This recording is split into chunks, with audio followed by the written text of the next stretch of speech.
فأحيانا يقولوا تبون هذا ما يحكمش، وأحيانا يقولوا رئيس الجمهورية هذا خضرة فوق عشاء، وأحيانا يقول العدو الغربي لنا دولة الكابرانات، وأحيانا يقولوا الرئيس هذا يسيروا فيه الكابرانات.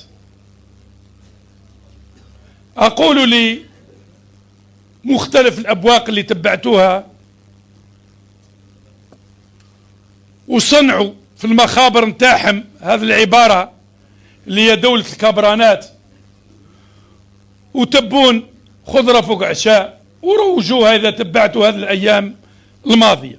وآخرها يوم اللي كان واحد من الفرق الرياضية نتاعهم جاي يلعب لهنا، قاع مواقعهم قالت راكم رايحين لدولة الكابرانات باش ديروا حسابكم. أيوة الكابران ياك هو العريف ولا لا؟ أيوة أنا نقول لهم لا، راكم غالطين. حنا الجيش نتاعنا ماهوش كابرانات، حنا رئيس الجمهورية نتاعنا جندي،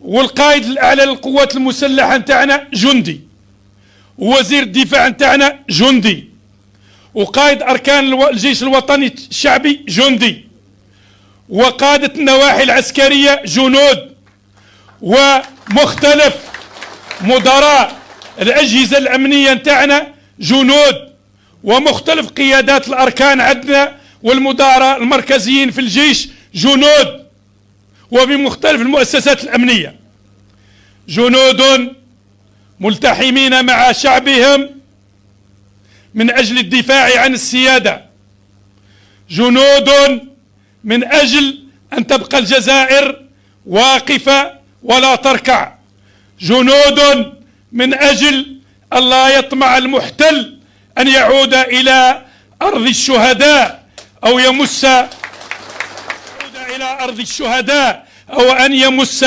شبر من الأرض التي رسمها، من الجغرافيا التي رسمها الشهداء بدمائهم. جنود عندما تثور الشعب الجزائري في حراك شهد له العالم ويلتحم الجيش مع شعبه، فهؤلاء جنود في هذه المحطات كبرها كلها، وهم أبناء الجيش الوطني الشعبي سليل للكابران عميروش، وسليل أبناء الجيش الوطني الشعبي لا فيهم لا فريق ولا لواء ولا عقيد ولا أي رتبة، هم جنود لكابران يسموه العربي بن مهيدي، ولكابران يسموه ديدوش مراد، ولكابران يسموه بن بولعيد. هؤلاء الكابرانات هم الذين أرغموا المحتل ومن وراءه الحلف الأطلسي